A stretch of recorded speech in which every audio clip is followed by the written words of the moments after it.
يا مساء الخير، أنا دعاء وده فيديو جديد. النهاردة هنعمل كيكاية سهلة جدا جدا. هنعمل كيكة شوكولاتة، هنعمل لها طبقة تانية فوقيها كاستر، وفوق الوش بنحط يعني زي ما احنا عايزين. أنا فرمة بسكوت بالشوكولاتة كده ورشاه عليه. عايزين تحطوا مكسرات زي ما انتوا عايزين. طرية وطعمها خطير خطير، وطريقتها سهلة جدا جدا.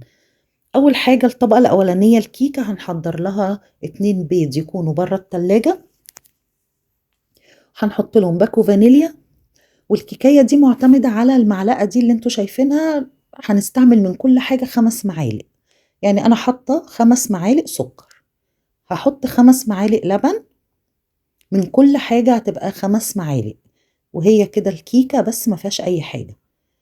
بعد ما حطينا السكر واللبن هنحط 5 معالق زيت. وبعد كده هنقلب كل ده كويس. هكون محضره البولة اللي انتوا شايفينها دي 5 معالق دقيق. عليهم 3 معالق كاكاو خام. ونص معلقة صغيرة بيكنج باودر. هنا دوبنا السكر مع البيض واللبن والزيت. يعني نقدر نسميها كده ايه، كيكة ال5 معالق. الحاجة الوحيدة اللي متغيرة الكاكاو. هنحط 3 معالق كاكاو مع 5 معالق دقيق ونص معلقة صغيرة بيكنج باودر. كده انا خلصتها. نقلبناها كويس قوي وتأكدنا ان الدقيق كله داب، مفيش دقيق فيها باين. هكون دهنة صينية او اي حاجة عايزين تعملوا فيها. انا عاملاها في حاجة بايركس كده. عبال ما تخلص في الفرن بتاخد تقريبا ربع ساعة. هعمل الطبقة التانية دي كوباية الا ربع سكر، هسيبها على النار لحد ما تتكرمل. اول ما بتتكرمل بحط لها معلقة زبدة او مكعب مربع كده زبدة، يعني قيمة معلقة تقريبا.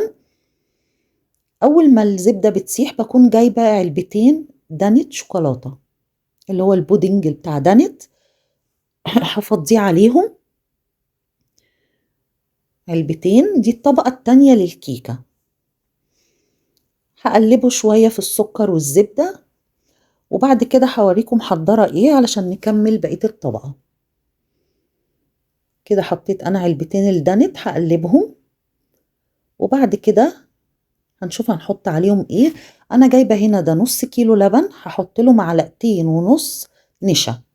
نص كيلو لبن عليه معلقتين ونص نشا، نتأكد على البارد كده ان هو داب كويس قوي قوي.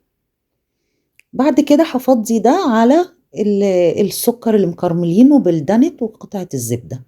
هنفضل بقى ما نبطلش تقليب لحد ما ده الخليط ده يتقل. بصوا بقى عامل ازاي.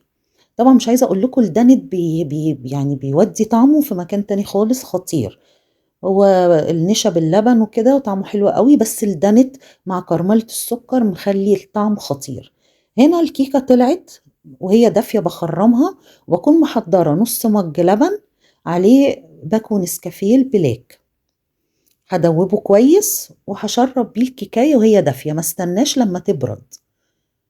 يعني مجرد ما بردت سنة صغيرة يعني برضو سخنة هروح كب عليها اللبن. وهنا انا خلصت الطبقة التانية اللي انا عايزاها.